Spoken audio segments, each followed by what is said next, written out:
여러분 반갑습니다. 정말 잘 돼 할 수 있어 법안 스님의 걱정 말고 경전 공부 법안입니다. 스스로 사다리를 오르려는 의지가 없는 사람은 아무도 도와줄 수 없다. 철강왕이란 별명을 가진 미국의 기업인 앤드류 카네기의 말씀입니다. 우리 중생들을 바라보는 불보살님들의 마음도 이와 꼭 같지 않을까 싶은데요. 스스로 역경을 이겨내겠다는 각오로 부지런히 공부하고 기도하고 보시하는 사람만이 불보살님들의 무한한 가피를 받을 수 있습니다. 법안 스님의 걱정 말고 경전 공부, 오늘도 약사경리 가르침 함께 공부하시겠습니다.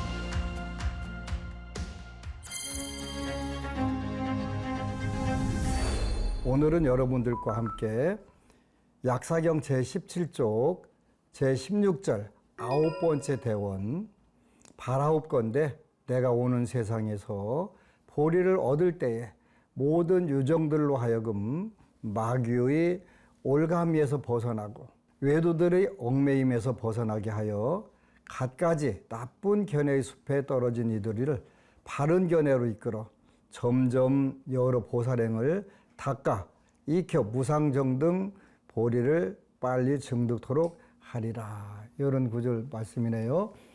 요 제9번째 대원의 이름은 회사 귀정원.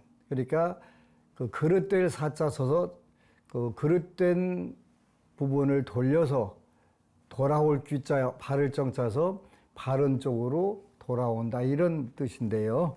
앞에서 약사일의 부처님의 12대원을 통해서 몸과 마음의 치유 중에서 몸의 치유에 대해서 말씀을 드렸고, 그 다음에 전여 성남원에서는 존엄의 회복, 이 대원을 넘어서 이제는 그 견해의 정화, 우리의 의견들, 지식들, 견해들에 대해서 어떻게 정화할 건가 하는 그런 대원이 되는데요.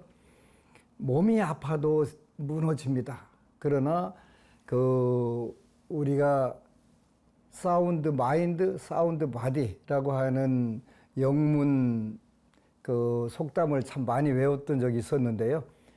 건전한 마음에 건전한 육체가 된다고 하는 사운드 마인드, 사운드 바디, 요 말씀이 여기에 들어 있습니다. 바라옵건대 내가 오는 세상에서 보리를 얻을 때에 모든 유정들로 하여금 마귀의 올가미에서 벗어나고, 여기 첫 번째는 우리가 부처님 법을 공부하는 데는 일반적으로 차례가 있습니다. 일단 몸이 아픈 사람들, 마음이 아픈 사람들은 먼저 몸부터 마음부터, 또 존엄이 무너져 있고 우울감, 열등감에 마음이 상해 있는 분들은 존엄을 회복하고, 그리고 나서 우리가 이제 불교 공부를 하게 되는데, 요 불교는 그 순서가 정확하게 정해져 있어요. 그래서 먼저 우리가 가지고 있는 문제들을 잘 하는데, 그게 바로 그 육체적 건강 문제, 그 다음에 사회적으로 나의 그 존엄 문제, 그리고 나서는 이제 우리가 어떤 생각으로 살아야 되느냐, 이 부분들이 되는데, 우리가 이제 불교 하면은 사성제 팔정도 이렇게 얘기를 하잖아요. 사성제 팔정도. 그리고 여러분들이 특히 팔정도에서 잘 알아요. 사성제 하면 고진멸도, 팔정도 하면은 정견, 정정 하고서 8개 조항을 다 외우잖아요. 팔정도의 첫 번째가 바로 29번째 단계의 정견이라고 하는 거예요. 생각을 잘 해야 된다. 올바른 생각을 가져야 된다. 근데 여기서 나오는 것은 모든 유정들로 하여금 마귀의 올가미에서 벗어나고, 요걸 우리가 그릇들 사자 사견 이렇게 표현해요. 우리 중생들이 일반적으로 중생들뿐만 아니라 수행하는 수행자들이 가질 수 있는 그 견해를 그 부처님 법에서는 5가지로 이렇게 분리를 해서 잘 분석을 해서 말씀을 해주세요. 모든 유정들로 하여금 마귀의 올가미에서 벗어나고 외도들이 얽매임에서 벗어나게 하고 그 나쁜 온갖가지 나쁜 견해의 숲에 떨어진 이들을 바른 견해로 인도한다 이렇게 나와 있는데 또 이제 번뇌 이야기를 잠깐 해요. 번뇌는 그 총 근본 아주 근본적으로 번뇌라고 하는 걸 우리가 6개로 분류를 한다고 그랬어요. 앞에 있는 감정적, 정서적 요 번뇌를 우리가 탐진치 만의 이렇게 표현해요. 줄여갖고 한문으로요. 탐욕, 진, 분노, 치, 그 어리석음, 그 만, 교만, 의심. 요걸 우리가 감정적, 정서적 번뇌를 하는 거예요. 요 번뇌는 우리가 열반으로 나가는 길도 막지만 우리 범부 중생들에게는 행복과 성공으로 나가는 걸 막는 거예요. 행복과 성공을 막는 거예요. 그래서 번뇌가 좋지 않다라고 표현하는 거예요. 탐욕과 분노와 어리석음, 교만과 의심, 요걸 우리가 감정적, 정서적 그 번뇌라고 하고요. 6번째를 우리가 악견이라고 표현하는데 악한 견해, 지적인 번뇌인데 악한 견해예요. 악한 견해도 요 5가지로 5종 악견이라고 해서 5가지 종류로 그 구분을 해요. 그 5가지가 뭐냐? 그랬더니 첫 번째는 이제 아견이라고 내가 있다라고 하는 생각, 참나가 있다는 생각을 우리가 그 신견, 몸신자 갖고 신견 또는 유신견 이렇게 표현해요. 나가 있어, 참나가 있어. 변하지 않는 나라는 게 있는 거야. 이렇게 참나가 있다, 내가 있다, 아트만이 있다. 불변하는 나가 있다라고 하는 그걸 우리가 몸신자, 볼견자 갖고 신견이라고도 하고 그 앞에다가 있을 유자 갖고 유신견이라고도 표현하는 거예요.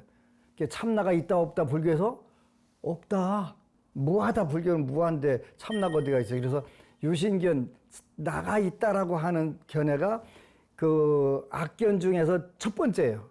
그 세상적인 얘기로 자아를 발견하고 자아를 개발하고 자아를 실천한다. 요때 아하고 불교에서 말하는 악견의 아하고는 다른 거예요. 그렇게 그 착각을 하시면 안 돼요. 그래서 그 자아를 발견하고 여기서 자아를 발견한다고 하는 것은 자기 그 성격과 습관과 환경을 정확하게 안다는 거예요. 그걸 자아의 발견이라고 표현하는 거예요. 자아의 발견. 자기 그 근기를 하는 거다. 근기는 자기의 능력, 자기의 성향, 자기의 상황, 정확하게 이 3가지를 아는 거를 자아를 발견했다. 이렇게 표현하는 거예요. 2가지로 설명하는데 하나는 자기의 성격을 정확하게 알았네. 자기의 습관을 알았네. 자기의 환경을 알았네. 그 우리가 번뇌장, 업장, 보장. 그래서 번뇌 업보를 알았다. 요게 자아를 발견한 거예요. 한편으로 또 세상적인 얘기로 바꾸게 되면 불교에서는 번뇌 업보, 번뇌장, 업장, 보장을 알았다. 자아를 발견했다. 세상적으로 인문학적, 사회학적으로 표현하면 그거를 근기를 알았다는 건데 근기는 자기의 능력, 자기의 성향, 자기의 상황, 환경, 그걸 우리가 자아의 발견 이렇게 표현하는 거예요. 내가 자아를 발견해서 나는 어떤 능력이 있고 어떤 성향이고 어떤 상황에 있어. 이걸 알았으니까 거기에 맞는 노력을 하게 되면 자연스럽게 자아의 발견에서 뭘로 바뀌게 돼요? 자아의 개발. 자기 발전을 위해서 노력하는 부분이 나온단 말이에요. 그래 자아의 발견, 자아의 개발. 그래서 자기 자신의 그 능력과 성향과 상황을 잘 알고 거기에 노력을 했더니 성취를 했어. 그래서 거기에 뭐예요? 자아의 성취 이렇게 표현한단 말이에요. 자아의 성취. 그런 거구나. 여기에서 말하는 자아와 그 나쁜 견해, 불교에서 말하는 참나, 이거는 다른 거예요. 그렇게 꼭 그 용어를 우리가 잘 활용하는 게 알고 활용하는 게 중요한 거예요. 첫 번째가 참나가 있다든가 아트만이 있다든가 고정불변의 실체로서 영혼으로 영혼이 변치 않는 내가 있다든가 이거는 유신견이라고 그래서 불교에서 최고 나쁜 생각이다. 유신견이 떨어지는 조건이 뭐냐면 금강경에는 수다원가에 들어가려면은 유신견이 없어져야, 첫 번째가 유신견이 없어져야 돼요. 그리고 부처님 법에 대한 의심이 없어져야 되고, 그 다음에 계금추견이라고 하는 게 있는데, 그건 앞으로 여기 계금추견은 뭐냐면 외도들의 얽매임에서 벗어나게 하여, 요거 계금추견이라고 하는 건데요. 그래서 이제 오견에 대해서 조금 여러분들이 이해하는 수준에서 설명을 해드릴게요. 그래서 참나가 있다든가 아트만과 브라만이 있다. 아트만, 브라만교 힌두교에서 말하는 아트만, 이게 금강경에서 말하는 뭐예요? 아상이라고 하는 거예요. 아상, 인상, 중생상, 수상상 네 가지 할 때 첫 번째가 아트만, 참나, 이거 없다. 금강경에도 없다 그러고 오악견에도 없다라고 하는 거야. 두 번째가 변견이라고 그래. 변견, 치우친 견해, 끝 변자, 가 변자 써갖고 우리가 길가 끝에 그래서 여기에는 이제 양변이라고 그래서, 양변이 뭐냐면 우리는 영원히 사는 영혼이 있어. 요걸 우리가 상견이라고 그래. 영원히 변치 않는 거야. 무슨 소리야? 또 한쪽은 죽으면 끝이야. 무슨 소리야? 그걸 우리가 영원히 살아, 그런 것은 항상 상자 써갖고 상견이라고 하고, 죽으면 끝이야. 그거는 끊어질 단자에서 단견이라서, 상견과 단견을 우리가, 상견은 요쪽 끝, 단견은 요쪽 끝이니까 이게 끝과 끝의 견해 변견이라고 하는 거야. 그러니까 첫 번째는 참나가 있다, 아트만이 있다, 그거 잘못된 견해다. 그걸 가지고 있는 한은 수다원도 될 수가 없는 거예요. 수다원도 절대로 못 들어가는 거예요. 예류과인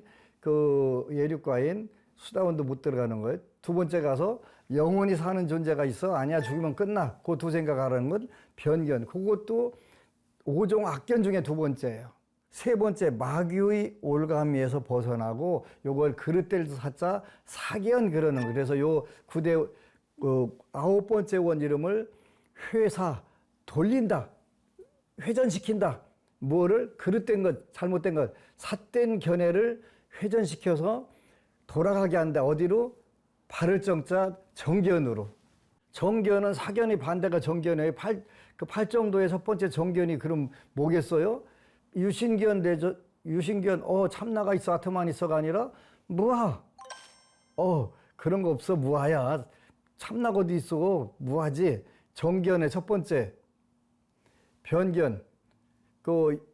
죽어도 영원히 사는 데가 있어. 아니야, 죽으면 끝나. 변견. 요거 대신에 우리가 중도, 끝과 끝을 잘못된 거야.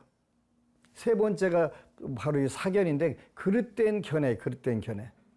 그릇된 견해는 뭘 보고 부처님께서 그릇된 견해라고 하셨어요? 이렇게 물으면, 그릇된 견해는 윤회를 믿지 않는 것. 두 번째는 인과를 믿지 않는 것. 요걸 우리가 대표적인 사견이라고 하는 거예요. 오늘날 한국 불교에서 최고 유행하는 게 뭐예요? 이 세 가지예요. 참나 찾자. 두 번째는 죽으면 끝이야. 뭐 중이 뭐 다 죽으면 끝이지. 세 번째는 뭐예요? 인과도 없어. 윤회가 어디가 있어? 아니, 불자가 인과를 안 믿고 윤회를 안 믿으면 불교를 왜 공부하는 거예요? 삼아승기급 100대급을 수행을 하셔갖고 성불하신 석가모니 부처님, 그러면 윤회를 해가면서 공부를 했는데 그걸 다 부정하는데 한 생에 딱 태어나갖고 부처됐다? 안 된다는 거 알잖아요. 사견이라고 하는 건 뭐예요? 인과와 윤회를 부정하는 것은 사견이다. 그러면 음력 12월 8일 날 석가모니 부처님이 그 인도 보드가야 마하보디대탑 그 앞에 거기 지금 보리수 밑에 금강좌가 있는 금강좌가 있는데 거기 앉으셔갖고 성불을 하셨어요. 성불을 하셨는데 뭘 깨달으셨어요? 초저녁에 깨달은 게 숙명명, 정확하게 숙명통 아니에요. 숙명명이에요. 한밤중에 또 깨달으셨어요. 이번에는 천안통 아니고 천안명. 명하고 통하고 달라요. 그리고 새벽별 바라보면서 인명성 운오도, 그러니까 새벽별을 보면서 이제 마지막 깨달음을 얻으셨어요. 뭐였죠? 누진명. 누진통 아니고 누진명. 그러니까 숙명명, 천안명, 누진명. 요렇게 그리고 성불 하신 거예요. 근데 그 숙명명은 무슨 지혜냐? 전생을 보는 지혜. 전생을 보는 지혜를 우리가 숙명명이라고 해요. 인과와 미래를 보는 눈을 천안명이라고 해요. 그리고 윤회와 인과 속에서 모든 번뇌, 앞에서 말한 탐진치 만의와 지금 설명하는 오악견을 전부 다 완전히 부처님께서 소멸시키고 성불하신 거예요. 사견은 바로 그 윤회와 인과를 부정하는 거예요. 아까 수다원, 그게 예류과라고 그래요. 그 남방 예경지송에 보면요, 예류과에 들어가 있는 그 수행자는 7번 이상은 절대로 윤회하지 않는다, 이렇게 나와요. 근데 그 조건이 뭐냐면 유신견이 없어야 되고 의심, 부처님 법에 대해서 의심하는 게 있으면 안 돼. 의심이 없어야 되고, 세 번째가 계금취견이라고 하는 게 있는데, 요걸 우리가 뭐라고 하냐면 견취견하고 계금취견은 여기에 나오는 외도들의 얽매임에서 벗어나게 하여 갖가지 나쁜 견해의 숲에 떨어진 이들을 바른 견해로 이끌어 점점 여러 보살행을 닦아서 이렇게. 견취견이라고 하는 건 뭐냐면, 무슨 소리야, 그 앞에 있는 그 세 가지를 그게 최고라고 믿고 있는 거예요. 무슨 소리야, 죽으면 끝나는데. 아니야, 우리는 영원히 살아. 그런 소리 하지 마. 한국에 와서 5년 동안 사셨던 지금 다람살라의 롭상 스님이라고 하는 분이 스마트폰으로 책을 한 권 써가지고 왔어요. 마음을 밝히는 그 부처님 공부해갖고, 그래서 내가 그 책을 하도 기가 막혀가지고 스마트폰으로, PC나 노트북이 없으니까 스마트폰으로 책을 한 권 만들어가지고 온 거예요. 너무 잘 된 거예요. 그래서 그 책을 1000권 빼서 그 300권 본인이 인도로 가져가고 싶다 해서 300권 주고 700권은 안심정사에서 필요한 분들에게 나눠준 적이 있는데, 그 책에 보면 그런 글이 나와요. 어느 날 타 종교 방송을 들었다 했더니 두 분이 그러대, 우리는 윤회가 없어서 너무 좋아, 행복해, 그러더라는 거예요. 내일이 없는데 행복할까요? 아니 오늘만 살고 내일 없다고 하면 행복해요? 우리가 거꾸로 매달려도 이 생이 좋다며. 근데 우리가 이제 그 나쁜 것만 있습니까, 이 세상에? 그렇지 않아요. 좋은 것도 많이 있어요. 영원하지 않아서 그렇지. 그러니까 우리는 더 금생에 그 노력을 하는 거예요. 좋은 쪽으로 갈 수 있는 거. 여태까지 과거는, 전생은 내가 어떻게 돌아가서 할 방법이 없으니까 지금부터 방향을 트는 거예요. 선업을 짓는 거예요. 그러면 희망이 생기잖아요. 내일이 없어서 행복한 게 아니라 내일이 있기 때문에 오늘 노력할 마음이 생기고, 그 의욕이 생기고 힘이 나는 거잖아요. 우리는 내일이 없어서 행복하다? 굉장히 위험한 생각이에요. 그죠? 그걸 우리가 그 앞에 있는 세 가지 견해가 아주 자기가 제일 똑똑하다, 그걸 견취견이라고 그래요. 견취견. 야, 우리는 영원히 살아. 윤회 안 해. 그대로 살아. 난 그 제일 안타까운 게 90 넘은 노인 양반이 영원히 산다고 하는데 그 영원히 사는 게 좋을까요? 90세 넘은 모습으로? 근데 영원히 사는 방법이 있어요. 그 보살지에 올라가면요. 보살지에 올라가면 언제든지 16살 모습으로 다 그 영원히 산대요. 부처님 될 때까지. 그래서 문수보살을 우리가 이 약사경에서 뭐라고 표현해요? 문수동자라고 표현해요. 문수살이 동자. 동자라는 뜻이 뭐예요? 젊은이란 뜻이에요. 어린 애기란 뜻이 아니고 동자 16살 먹은 그 청년의 모습이다 그랬을 때 문수살이 동자. 금강석에 있는 많은 여성 부처님, 보살님, 호법선신 이런 분들이 계신데 전부 다 그 노인이 없어요. 왜 없어요? 보살제에 가면 전부 다 16살 모습으로 나온다. 이렇게 돼 있기 때문에 그래요.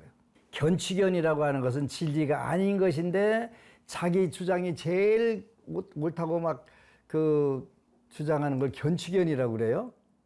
수다원이 되려면 유신견이 없어야 되고 부처님 법에 대한 의심이 없어야 되고 세 번째 계금취견이 없어야 된다. 계금취견은 어떤 형식적인 수행 또는 어떤 의례 이런 것만 하면 성불 한다. 조심해야 되는 부분들이에요. 그래서 계금취견. 그래서 이제 인도에 가면은 우리나라에는 그게 없는데 그 어느 분이 도통을 해서 보니까 전생에 소였는데 천상에 올라간 거예요. 소처럼 네 발로 겨댕기면서 풀 뜯어 먹으면 천상 가는구나. 그래서 그 말 따라갖고 사람이 겨댕겨 가면서 풀 뜯어 먹고 사는 사람들이 수행을 하는 사람들이 있어요. 그리고 숯불 펴놓고 거기 앉아 있어가지고 그 천상 간다. 이렇게 주장을 해가면서 하는 분들이 있단 말이에요. 그걸 우리가 계금취견이라고 하는 거예요.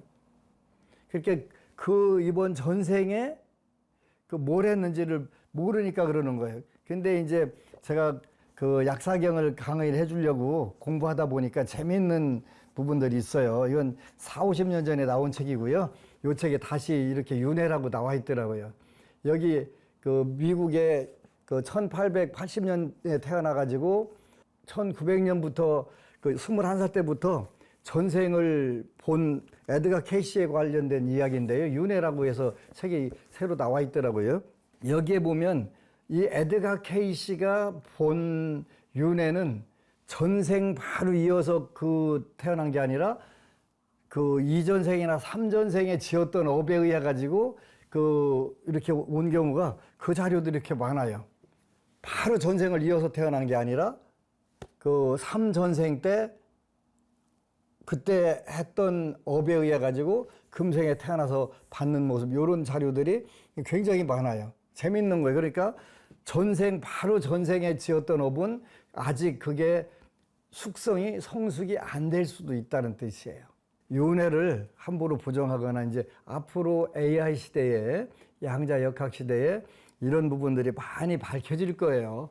그렇게 되면 요런 이제 그러더라도 우리가 외도의 얽매임에서 벗어나게 하여 갖가지 나쁜 견해의 숲에 떨어진 이들을 바른 견해로 이끌어 점점 더 여러 보살행을 닦아 익혀 이렇게 표현했어요. 그래서 그 감정적 정서적인 번뇌 5가지 탐심, 분노, 어리석음, 교만, 의심 요거는 번뇌 중에서 감정적 정서적인 것이고 내 참나가 있다고 하는 유신견 아이고 죽으면 끝이요 아니요 영원히 살아 그게 그걸 우리가 변견이라고 한다고 그랬고 아이고 윤회가 어디 있고 인과가 어디가 있어 그건 사땡견의 사견이라고 그랬고 요 사견이 됐든 변견이 됐든 내 생각이 최고야 다른 거 필요 없어 그걸 견취견이라고 한다고 그랬어요. 아니야 우리가 어떤 특별한 그 의식 요것만 하면 아라한도 되고 보살도 될 수 있어. 불교에서는 그런 거고 소처럼 하면서 하면 천상계에 갈 수 있어. 이런 걸 우리가 계금취견이라고 한다고 그랬어요. 요거는 지적인 그 5가지 번뇌가 되는 거예요. 다 나쁜 거예요. 그래서 이제 그 여기서는 생각이 병들어도 무너집니다. 생각이 병들어도 무너집니다. 요 생각이 첫 번째 뭐냐면 잘못된 믿음. 잘못된 믿음. 요즘 최고 많지요. 인지가 발달되고 양자역학, AI가 활동하고 하는데도 잘못된 믿음 하나가 우리를 고통으로 끌고 가는 거예요. 그래서 부처님께서는 올바르게 봐라. 그래서 열반의 세계, 영원한 행복의 세계로 나가는 길을 뭐라고 했냐면 도성제라는 게 있어. 길이라고 하는 게 있어. 요거 따라와. 그걸 우리가 37도품이라고 하는데 첫 번째가 사념처라고 그래요. 사념처. 사념처가 뭐냐면 4가지 우리가 잘 생각하고 머리에다 담아둬야 될 거. 지식, 지혜를 말하는 거예요. 지식과 지혜. 그렇게 이게 4가지가 뭐냐면 우리 몸은 무상하고 깨끗한 거 아니야. 그냥 우리가 정상적으로 있을 때는 뽀뽀도 하고 서로 스킨십도 하고 이쁜 것 같은데 만약에 어디 상처 나갖고 찢어지고 또 수술할 때 보면 아닐 거잖아요. 그죠? 깨끗한 것만 들어있는 건 아닌 거 알잖아요. 관신, 부정 이렇게 우리 몸은 깨끗하지 않다고 봐라.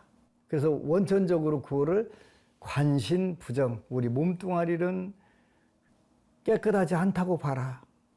그래야 몸에 대한 과도한 집착이 일어나지 않는다. 그 다음에 관수시고 관, 봐라. 뭐를? 우리의 감정. 감정은 괴로운 걸로 결국 아무리 신나는 것도 계속 듣다 보면 뭐예요? 짜증나고 신나잖아요. 아주 싫어지잖아요. 관수시고 우리 모든 감각은 즐거웠던 것도 괴로웠던 것도 괴로운 걸로 끝나. 그럴 확률이 높아. 그렇게 봐라. 관심 무상. 우리 마음은 수시로 바뀌어. 끝도 없이 바뀌어. 관심 무상. 무상하게 바뀌어. 그리고 관법 무아. 우리가 보는 세상살이는 무하다. 내 맘대로 여기서 무하라고 하는 건 내 맘대로 주무를 수 없다. 주재할 수 없다. 이런 뜻이에요. 아니 안 돼. 내 몸도 안 되는데 세상이 내 맘대로 내 손으로 주물러 지나요. 두 번째는 왜곡된 정보. 왜곡된 정보. 잘못된 정보가 우리를 무너뜨리는 거지.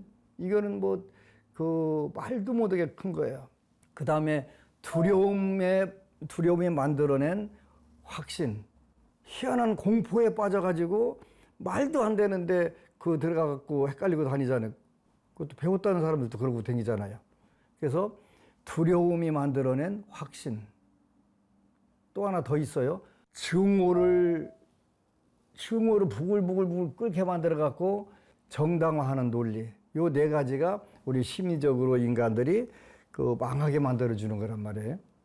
그래서 잘못된 믿음, 왜곡된 정보, 그 다음에 두려움이 만들어내는 확신, 믿음이 또 강에 뚫고 들어갈 방법이 없어요. 그죠?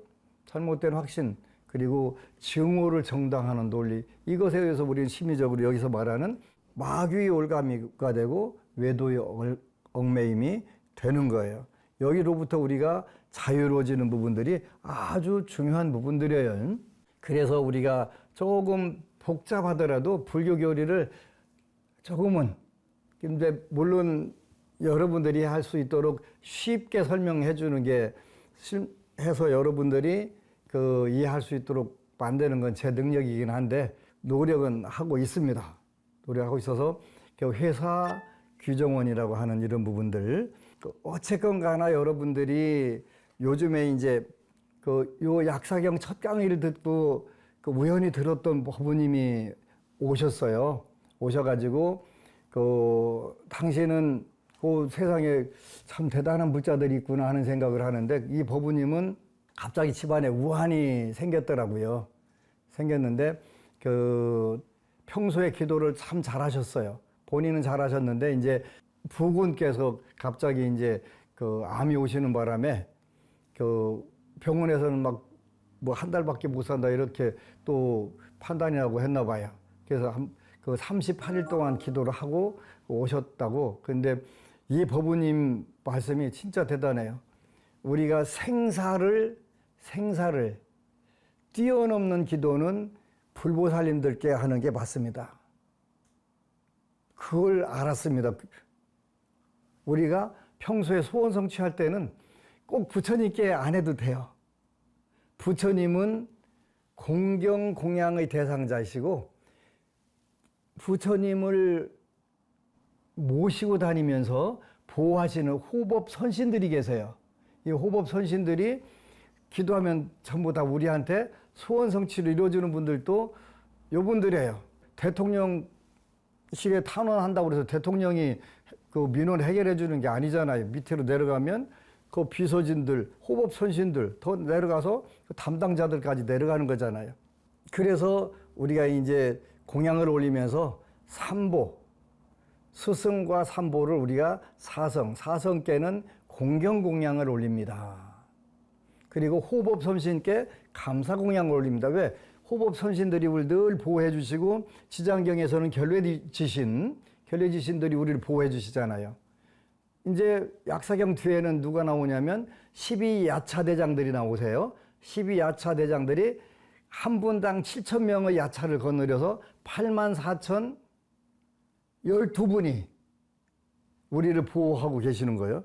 84,012분이 우리 보호해 주시는 거예요. 그분들이 호법 선신이라고 그래요. 이 호법 선신들이 우리를 보호해 주시는 거예요. 그리고 우리가 이제 기도를 할 때 그 근본적으로 하는 게 뭐예요?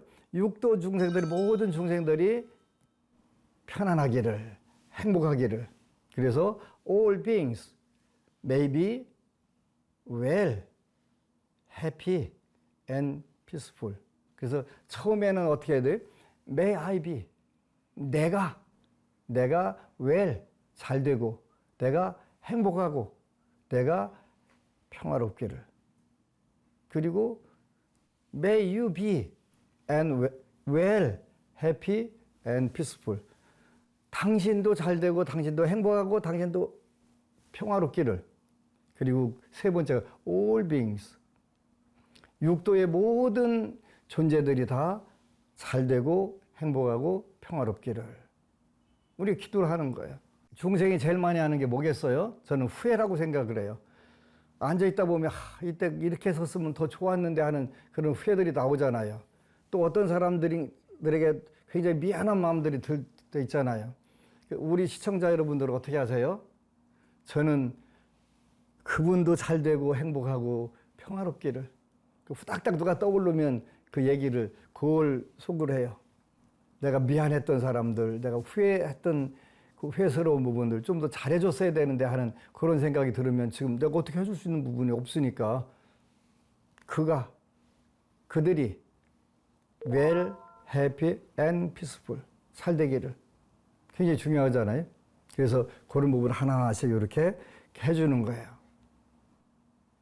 육도 중생에게는 자애 공양, 그들이 잘 되고 행복하고 평화롭기를 자애, 사랑자자, 사랑의 자, 자애 공양, 메타 공양. 그리고 나서 그 세상에는 원수가 아니라 가장 가까이 있는 분들에게도 그 빚을 우리가 많이 지고 살잖아요.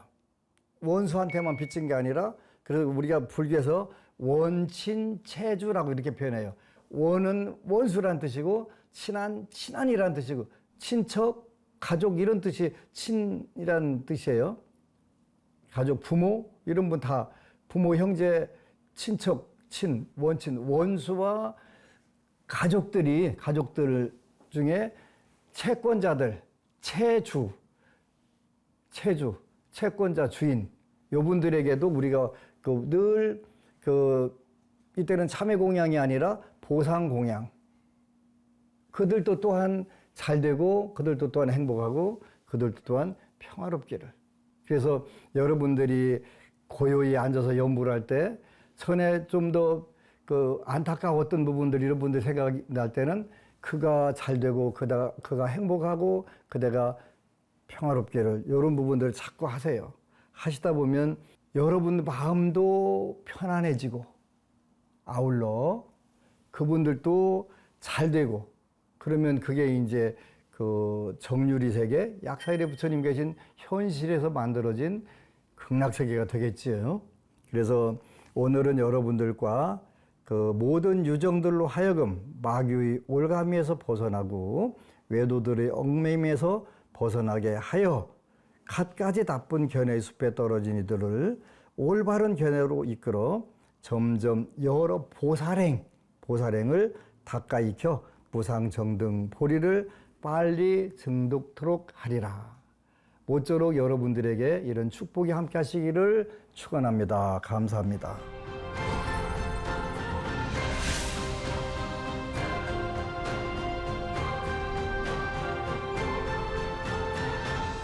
운명을 바꾼 사람들 안심정사 카페와 유튜브에 댓글로 사연을 보내주신 여러분 소개해 드릴게요. 김연희 법우님, 스님 안녕하세요. 지장경을 하루도 빠짐없이 독경하고 있어요. 약사경 법문도 열심히 보면서 공부하겠습니다. 감사합니다. 우리 법우님 최고 복이 많으신 분입니다. 이 복 본인도 행복하고 풍요롭게 세상도 행복하고 풍요롭게 써주시기를 축원합니다. 강수자 법우님, 법안 스님 걱정 말고 경전 공부 처음부터 다시 공부하고 있습니다.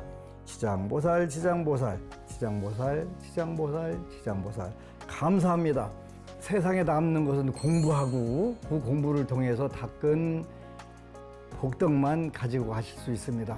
가장 현명한 선택을 하셨습니다. 또한 법문을 들으면 빨리 부자가 되고 풍요가 옵니다. 감사합니다. 광명신 법우님, 지장경 기도를 올바르게 하는 법을 검색하다가 불교 방송을 통해 법안 스님의 법문을 접하게 되었고 카페까지 가입하게 되었습니다. 감사합니다. 제가 지장경도 방송에서 여러 번 강의를 했고 한데 쉽지 않은 인연 잘 오셨습니다. 이 귀한 세상에서 가장 소중한 인연 멋지게 발휘하시기를 축원합니다. 감사합니다. 법안 스님의 걱정 말고 경전 공부에선 기도를 통해 운명을 바꾼 사람들의 이야기를 전해드리고 있죠. BBS 불교방송 홈페이지나 유튜브 댓글로 사연 보내주시면 소개도 해드리고 선물도 보내드리도록 하겠습니다. 오늘 또 운명을 바꾼 법문 이야기 만나보겠습니다. 저도 기도 가피를 받았습니다 라는 제목이네요. 안녕하세요 스님. 저는 아직 법명 없는 초보불자입니다. 스님, 저는 지장경 기도를 하기 전에 관음 100일 기도를 했는데요. 처음 100일 기도할 때 저희 업장이 얼마나 두꺼운지를 알려주는 꿈을 꾸었습니다. 그중 하나는 남편과 식당을 열어야 하는데 옛날 부엌에서나 볼 수 있는 아궁이에 검게 그을린 자국이 덕지덕지 묻어 있고 부엌 바닥에도 온통 검은재가 묻은 지저분한 데다가 빈틈 하나 없는 작은 벌레들이 기어다니고 있었습니다. 너무 징그럽고 무섭고 어디서부터 손을 대야 할지 막막해서 남편을 붙잡고 울다가 꿈에서 깼지요. 그 다음 꿈은 청소기 봉투에나 모여있을 만한 먼지 뭉치와 머리카락이 입안에 꽉 차 있어서 실타래 뽑듯 계속 뽑아내는 꿈을 꾸었고요. 이 또한 업장 소멸의 꿈이라는 생각이 저절로 들더군요. 그날 이후로 절에서 관세음 보살상을 뵙자마자 와, 아름답다는 찬탄의 소리가 저도 모르게 입 밖으로 나왔습니다.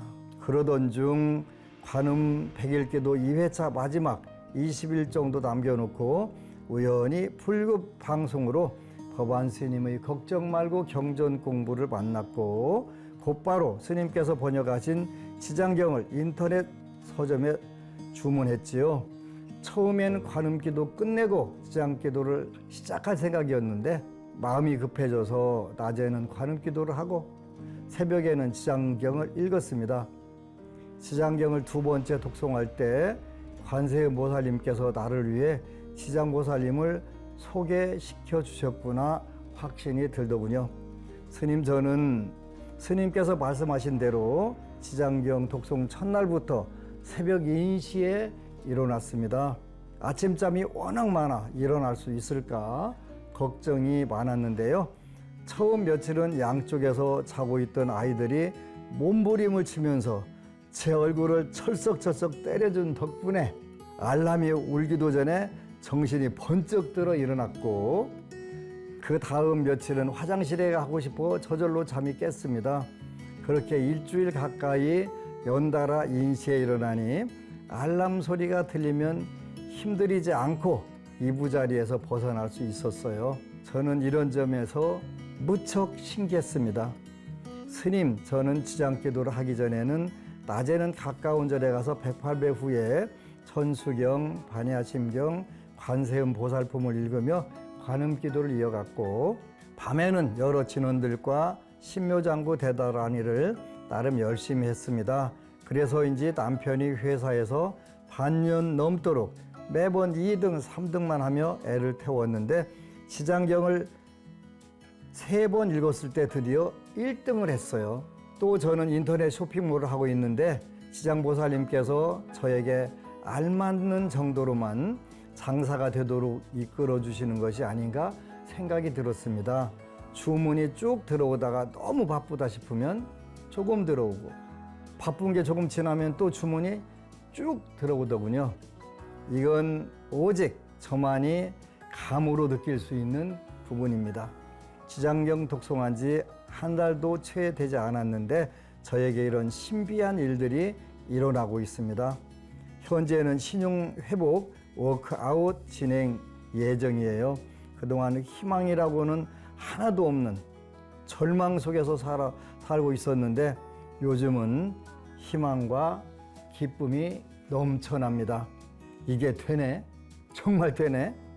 나도 되네? 하면서 불보살님의 위실력이 정말 대단하다는 것을 느끼고 있습니다. 앞으로도 더 열심히 스님의 강의를 들으면서 기도하겠습니다. 법안 스님, 불보살님 감사합니다.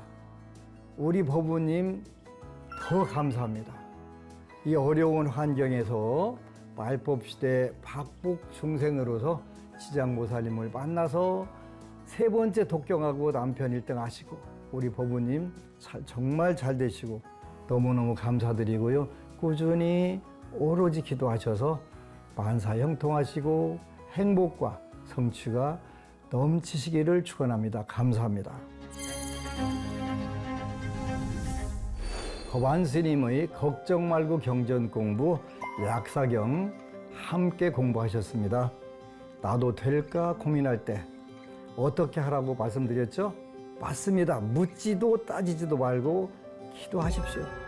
한 번이라도 더 경전 읽으시고 불보살님 병호 한 번이라도 더 부르시고 근심 걱정 점점 사라지는 걸 여러분들도 확연히 느끼실 수 있습니다.